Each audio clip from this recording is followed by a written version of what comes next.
Here we First go. of all, what's up, everybody? How are you guys? Kirk Douglas dead at 100. Omar, are you there? Son Michael Douglas tells People magazine. Hello? You guys there? Can everybody hear me okay? Yeah. Okay, perfect. So first of all, guys, a couple of interesting things happened overnight yesterday that really caused a lot of market movements to take place throughout the day. One thing notable that took place last night, you had the State of the Union address by Donald Trump. He issued the State of the Union address like sometime like around 9 p.m. at night. You didn't really have any like crazy movements from his State of the Union address, but the market did begin to take off roughly around 3 in the morning when the European session kicked off, right? When the European session started trading. Now, I reckon that this was a play based on several reasons, right? So number one, the State of the Union address by Donald Trump was, again, very predictable. Trump was very supportive of the market itself. You know, he talked about how the market was at all-time highs, how great the labor market is, and how great the U.S. is doing. And that kind of helped to push stocks up. Some other political stuff in the U.S., like the Iowa caucus, things like that, all very supportive of the stock market. The second reason why the stock market was expected to rally was overseas, particularly with the People's Bank of China, where they've been injecting money into the system to kind of help them stave off any economic hardship caused by the coronavirus outbreak and their handling of it. Now, this injection of money, again, was really supportive of the market, which kind of added fuel to the fire. And then lastly, you had earnings season in the U.S. Earnings seasons was quite positive.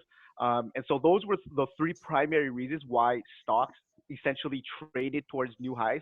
And if we look at the market here, where we can see all the primary indexes,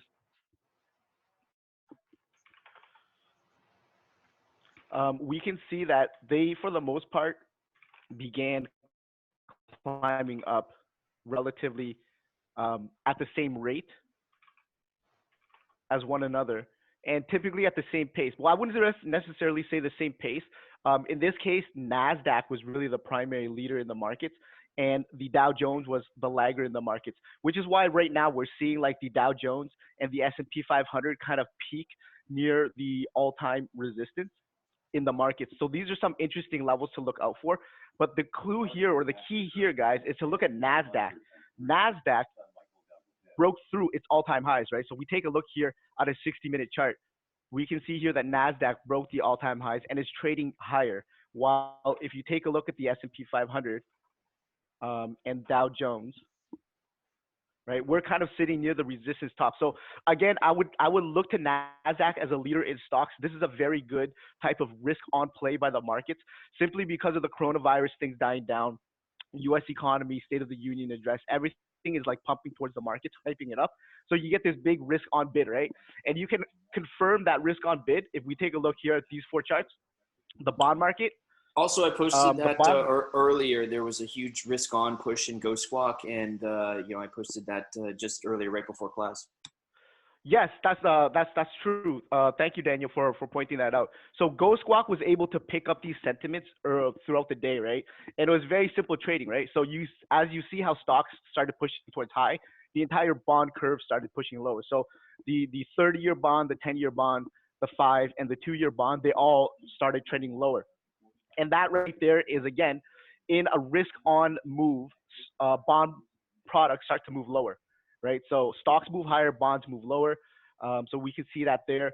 In the forex market, I've noticed some interesting things starting to take place in the forex market. If I can find that chart here, right here.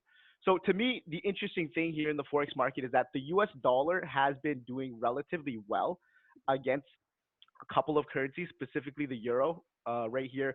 And the euro is looking at testing some interesting support levels if you guys are into trading forex. The 109 like 80 right there, it's a very, very strong support level. If that cracks, the euro is going to enter a vacuum zone. You're going to see like a big push down. So that's something that's interesting to see.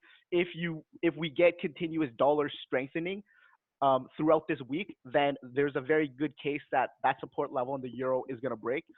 If we look down here on CAD, CAD's approaching some very strong resistance levels. So USD CAD here, again, it's approaching these resistance levels up here. And again, further dollar strength is going to cause us to push higher. So this is a very interesting one to take a look at. We can also see here in dollar yen, that's also pushing up. So you get confirmation over 3 currency pairings here that the dollar strengthening within the market this week is the primary driver of these major currencies. Now, there's a little bit of divergence here with the British pound, and that has more to do with the fact that the UK formally exited the European Union with their Brexit agenda, and that's the primary driver of this currency. So anything related to pound dollar or pound crosses, you have to be very in tune with the politics in order to trade that pairing. It's not following normal forex behaviors in the sense that, you know, if the dollar strengthens, most traded pairings against the dollar would weaken. In that sense, this pairing here is primarily being driven by politics. So keep in touch with that if you're trading pound. Any questions so far? No? Okay. So we take a look here at this chart here. We can see here, this is a very good representation of how you guys can essentially understand the concept of risk on or risk off in the market and use that to help you trade. So again, as we've been indicating, the market has a strong bias towards risk on right now. If we take a look at Squawk is saying we're relatively neutral. Is that correct, Danny? When it's done in yellow? Yeah. When it's neutral, it's the risk on versus risk off headlines are roughly the same. Yeah. And so we see when it's colored yellow, that means they're exactly the same. Right. So again, this being like after the entire trading day took place, right? So the whole risk on sentiment took place throughout the entire day. Obviously, as more data, more news comes in, that's these numbers here on Squawk will adjust to factor those in. And again, going into the overnight trading session, going into tomorrow, I don't anticipate anything crazy to happen simply because this is non-farm payrolls week. And the big move in the market is going to come, I believe, on Friday when you have the non-farm payrolls report being released. So that, I believe, is going to be a much larger driver of the markets.